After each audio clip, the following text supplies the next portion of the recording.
دیکھیے ذوالفقار عابدین صاحب، یہ جو شادی کے موقع پر ایک دوسرے کے ساتھ لین دین ہے، یہ معاملہ اگر تو رضا اور خوشی کے ساتھ ہے کہ ایک طرف سے مطالبہ نہیں ہے، دوسری طرف سے دیا جا رہا ہے خوشی سے، تو اس میں تو شرعاً کوئی حرج نہیں ہے۔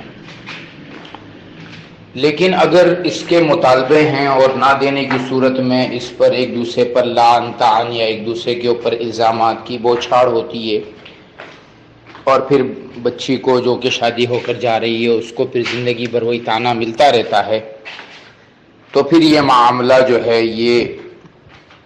شرعاً ناجائز ہو جائے گا۔ اس لیے کہ ایک آدمی آپ کو کچھ دینا نہیں چاہ رہا، آپ نے زور زبردستی یا شرم و حیا یا کسی بھی طریقے سے اس سے پیسے نکلوا لیے،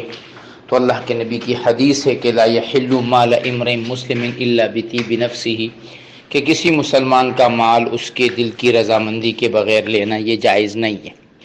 اور آپ نے وہ کر دیا، لہٰذا ایسا عمل درست نہیں ہے۔ اور اس طرح کی کوئی شرط لگانا یا اس طرح کی کوئی ایک دوسرے کے اوپر جو ہے وہ لازم قرار دینا یہ درست نہیں ہے۔ رضا خوشی اگر ایک دوسرے کو کوئی چیز دی جائے یا شادیوں کے موقع پر یہ کچھ کیا جائے تو اس میں کوئی حرج نہیں ہے۔